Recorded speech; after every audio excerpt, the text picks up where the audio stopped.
Bismillahirrahmanirrahim. Assalamualaikum warahmatullahi wabarakatuh. Perkenalkan, saya Eka Rahmi, SPMSI. Saat ini merupakan dosen program studi S1 Kehutanan Fakultas Pertanian Universitas Al-Muslim. Pada kesempatan ini, saya akan memaparkan pernyataan diri dosen dalam unjuk kerja Tridharma Perguruan Tinggi atau PDD UKT-PT, khususnya di bidang pengajaran pada mata kuliah yang saya ampu, yaitu kesuburan tanah hutan. Mata kuliah ini memiliki bobot 3 SKS, di mana 2 SKS teori dan 1 SKS praktikum, yang merupakan mata kuliah wajib dengan kode SHT 157. Adapun deskripsi mata kuliah kesuburan tanah hutan membahas konsep kesuburan tanah, faktor-faktor yang mempengaruhinya, dan bagaimana menjaga serta meningkatkan kesuburan tanah di lingkungan hutan. Mata kuliah ini mencakup pemahaman tentang sifat fisik, kimia, dan biologi tanah, serta peran unsur hara dalam mendukung pertumbuhan tanaman hutan.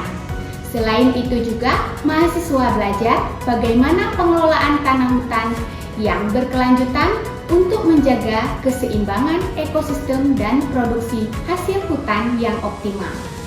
Perkuliahan kesuburan tanah hutan diselenggarakan dengan pendekatan blended learning, yaitu perpaduan antara pembelajaran luring atau tatap muka langsung dan juga daring melalui platform e-learning Universitas Al-Muslim.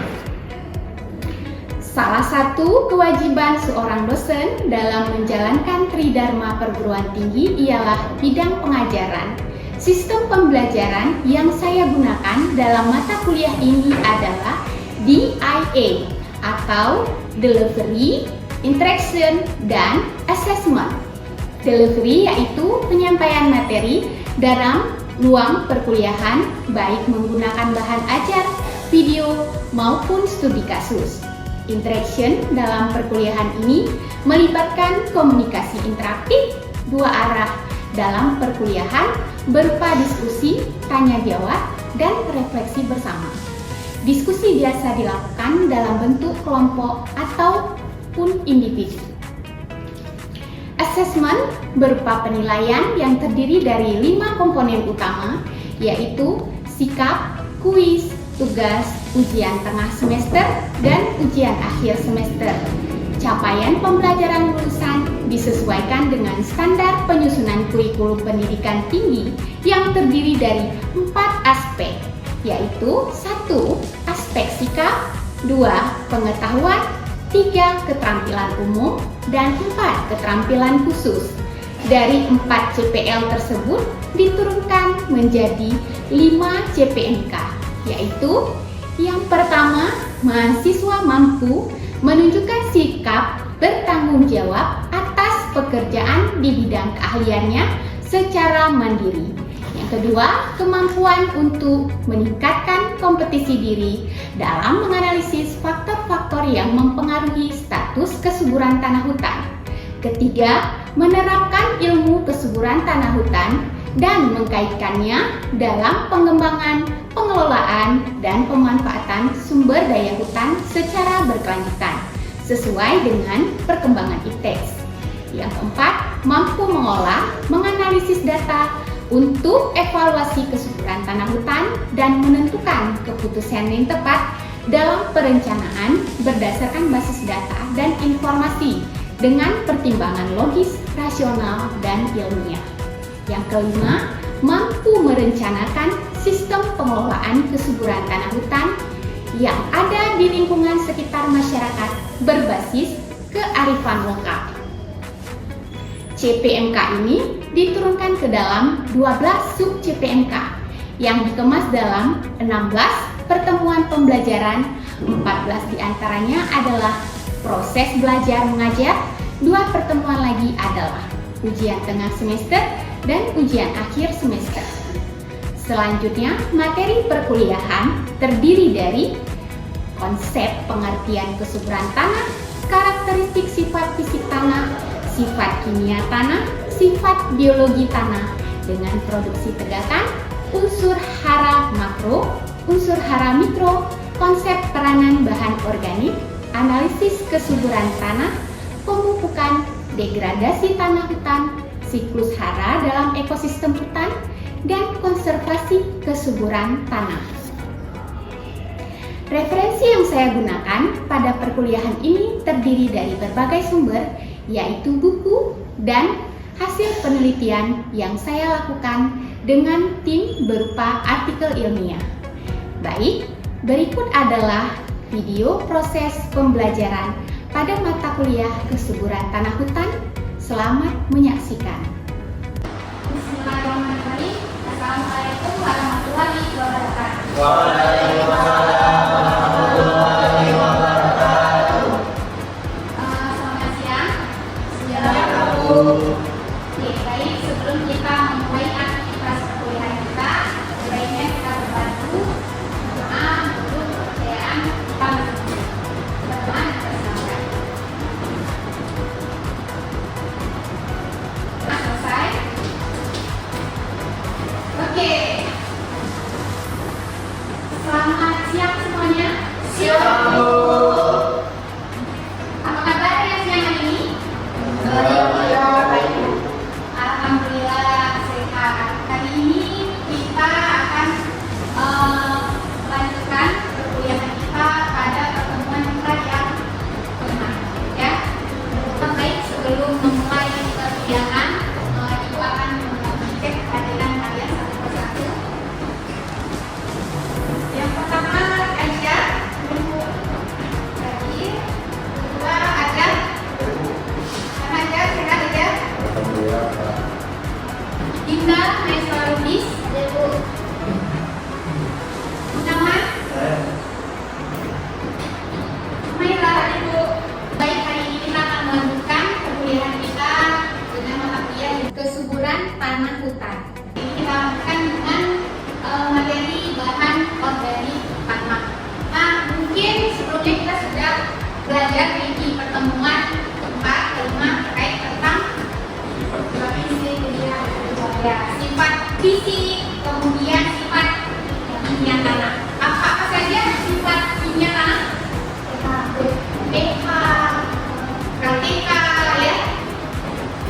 Jadi hari ini salah satu sifat biologi yang akan kita pelajari adalah peran dari si bahan organik tanah. Nah, yang pertama sekali saya akan menjelaskan dulu apa sih capaian pembelajaran dari mata kuliah kesuburan tanah hutan. Terutama sekali pada materi bahan organik tanah. Yang pertama itu menjelaskan tentang pengertian dan perbedaan antara bahan organik dan bahan organik tanah. Yang kedua, menjelaskan proses dari dekomposisi bahan organik tersebut.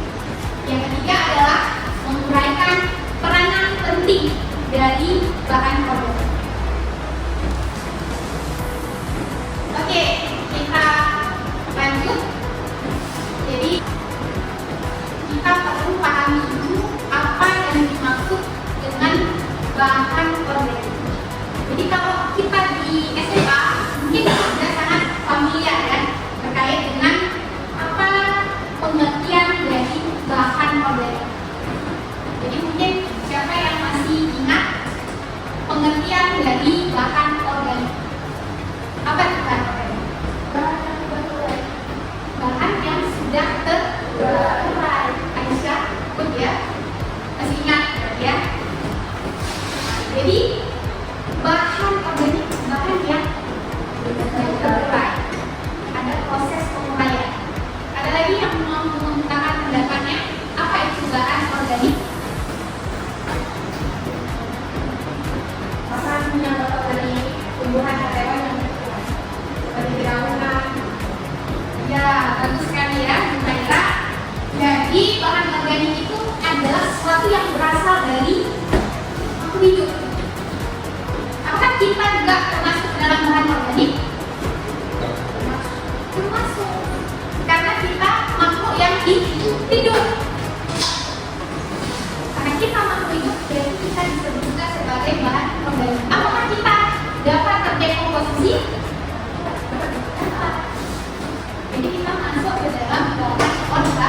bahan organik. Serasa daun, ranting daun, semua itu masuk ke dalam bahan organik. Apakah yang masih hijau seperti ini bahan organik? Kenapa? Karena nantinya terurai. Selain itu, ada yang berkelanjutan. Dia makhluk ini hidup. Jadi tak mesti yang berasal dari itu bukan bahan organik itu. Asal yang makhluk itu. Muncul pertanyaan. Kertas. Kertas itu bahan organik atau bukan? Bahan organik. Kenapa bahan organik? Bahan organik yang buat kayak tisu, kertas, kalau di anak kan juga.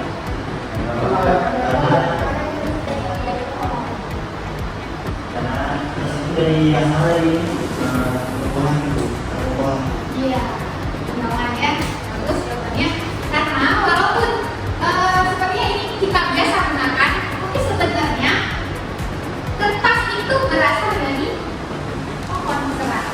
Ya, jadi dia berasal dari makhluk hidup. Nah, jadi dia dikatakan bahan organik. Jadi yang dimaksud dengan bahan organik adalah suatu bahan yang berasal dari living organism, kemudian dapat terurai dan mempunyai ikatan WHO. Jadi kalau pada kasus tulang tadi, ikatannya bukan ikatan C, tapi ikatannya A, kalsium karbonat. Jadi sehingga dia tidak dikategorikan ke dalam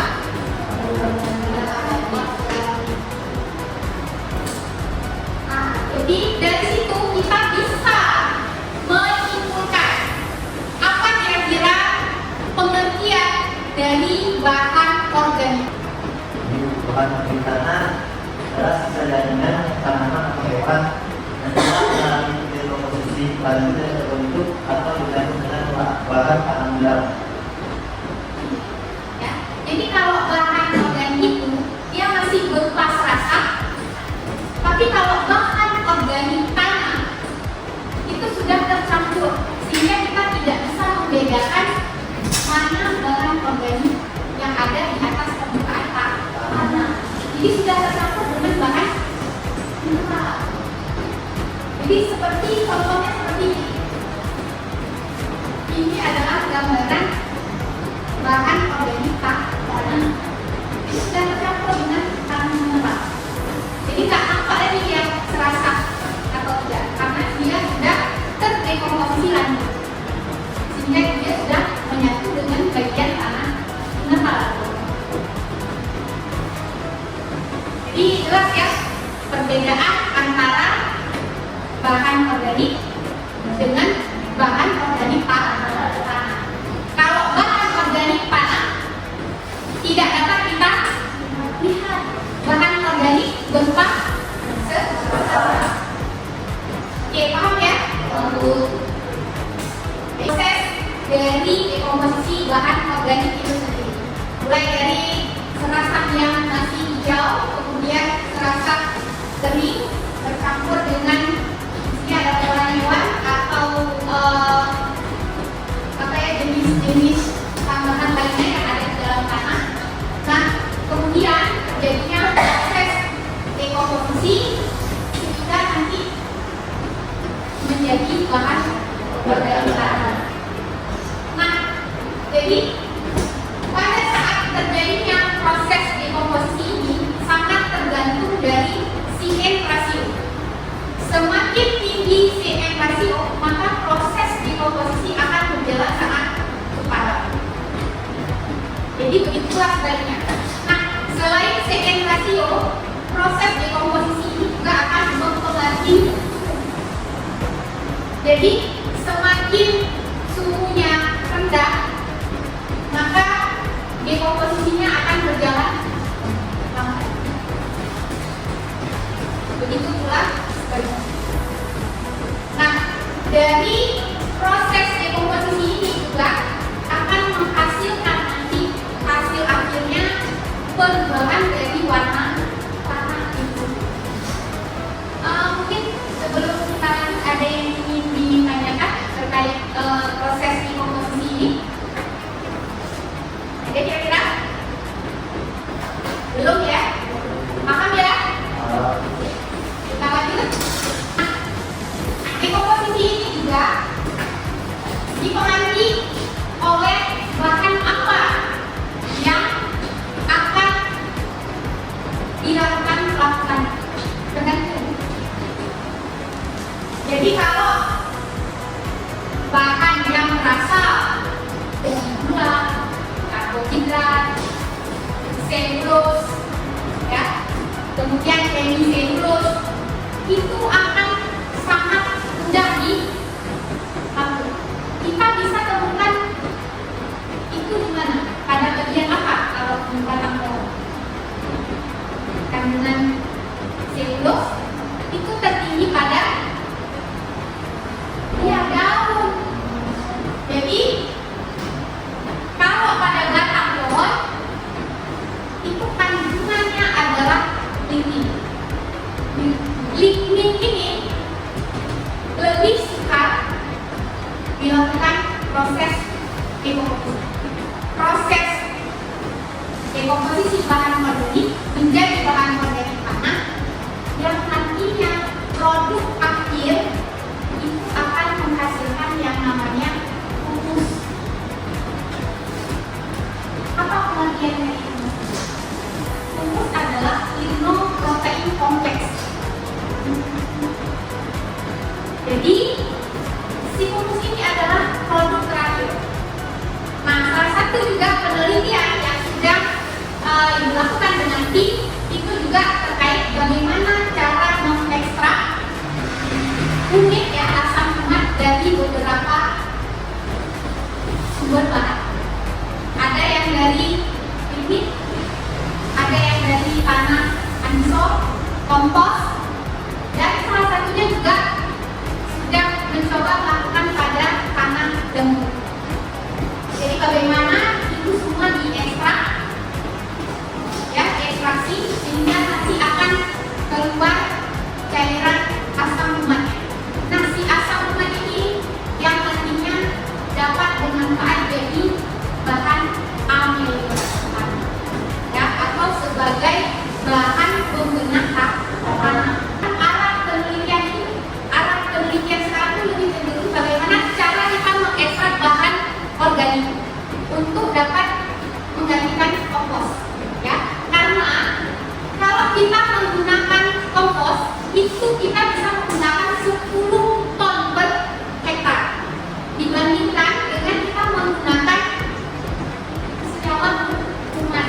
Itu sudah ada penelitian yang hanya dibutuhkan 2 sampai 5 liter per hektar. Jadi bayangkan ya kepraktisannya dalam bahan-bahan kesuburan tanah. Jadi kalau kita menanam di hutan tanaman industri, jadi banyak sekali sekarang sudah digunakan asam umat ini sebagai pengganti dari kompos. Ya, karena lebih praktis dan manfaat yang dihasilkan juga sangat baik. Hampir sama seperti kompos. Jadi untuk lebih lanjutnya dapat dibaca dari bahan referensi yang sudah ibu bagikan di link. Jadi nanti tolong diakses ya. Ada beberapa artikel dan hasil penelitian yang sudah dilakukan dengan tim. Jadi nanti mohon tolong dibaca ya. Nah, yang terakhir adalah terkait dengan peran bahan organik di dalam tanah. Secara garis besar atau secara keseluruhan, sebenarnya kandungan idealnya suatu tanah ya, kandungan bahan organiknya itu cuma 5%. idealnya 25%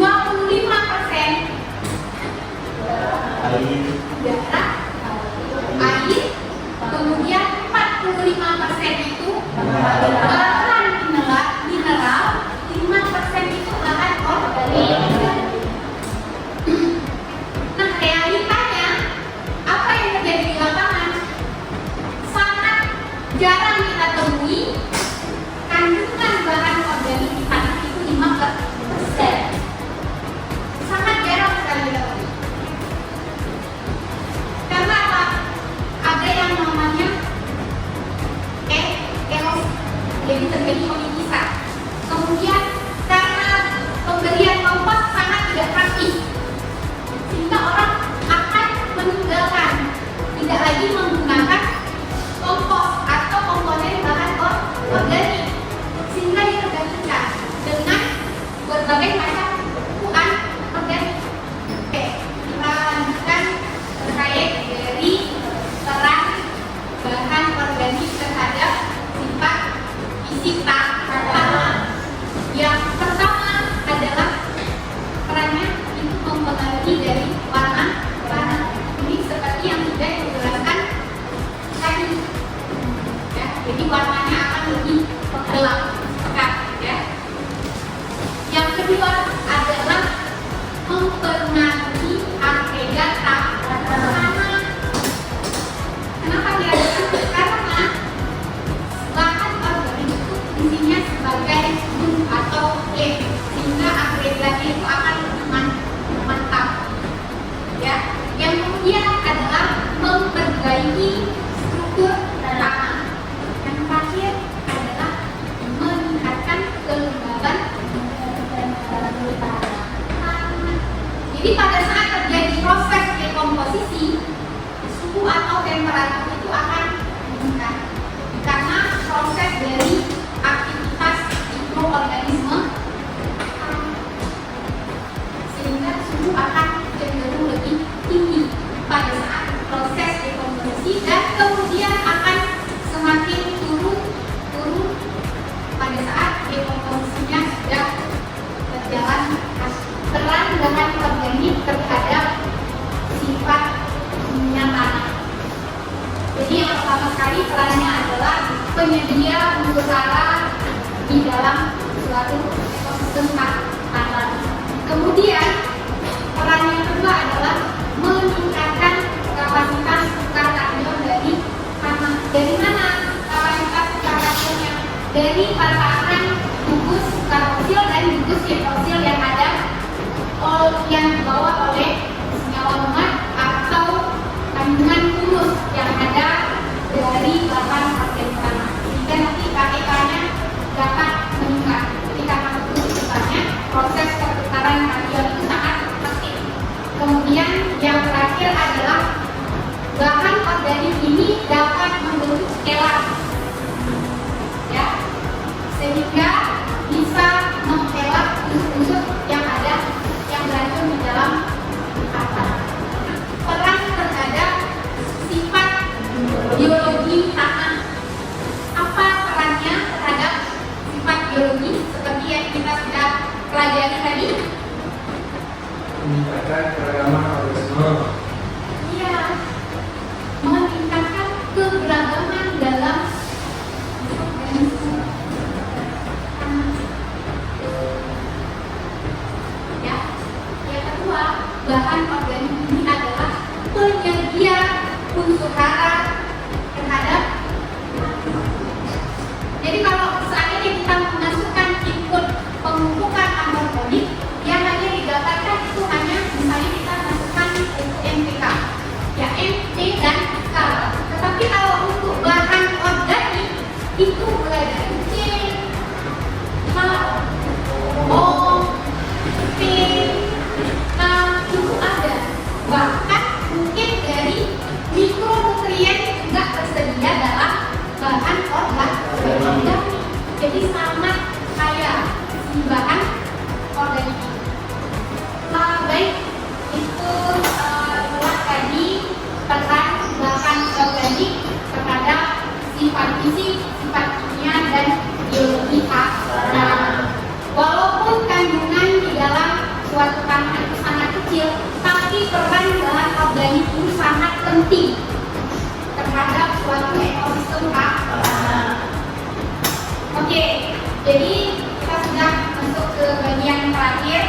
Dari sini Ibu mau dari kalian ada yang menunjukkan perkuliahan kita hari ini. Untuk siapa yang bersedia? Aisyah, silakan.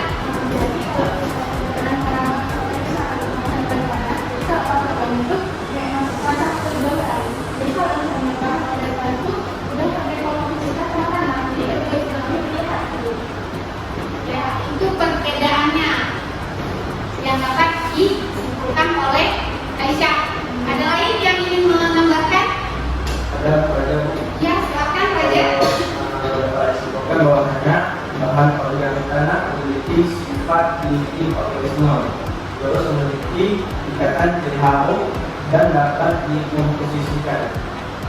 Jadi itu penting. Oke, ini jadi tugas juga untuk kalian. Bukan pada pertemuan kita minggu depan itu adalah terkait diskusi ya. Tugasnya kalian menjelaskan bagaimana pada tanah gambut itu banyak nggak kandungan bahan organik? Banyak nggak? Banyak. Kenapa banyak? Karena itu adalah proses terjadi tanah gambut itu dari dekomposisi bahan organik ya, yang secara kontinu terjadi. Jadi proses dekomposisinya terus berlanjut. Nah, kaya nggak kandungan bahan organik yang kaya? Tetapi kenapa tanah gambut itu tidak bisa digunakan? Ya, tidak bisa digunakan untuk pelaksanaan penanaman, terutama untuk kegiatan hutan tanam. Itu menjadi tugas ya. Jadi tugas nanti tolong dikumpulkan pada pertemuan selanjutnya. Kita akan berdiskusi nanti terkait dengan apa pendapat yang kalian temukan atau kalian baca ya. Berdasarkan dari hasil penelitian itu ditunjukkan nanti referensinya dapat dari mana ya. Oke, mungkin untuk pertemuan hari ini Ibu cukupkan sampai di sini. Mungkin sebelum Ibu akhiri juga ada yang ingin ditanyakan? Sudah jelas ya? Ya, sudah. Baik, kalau sudah jelas, saya akhiri pertemuan kita hari ini. Wabillahi taufiq wal hidayah. Assalamualaikum warahmatullahi wabarakatuh.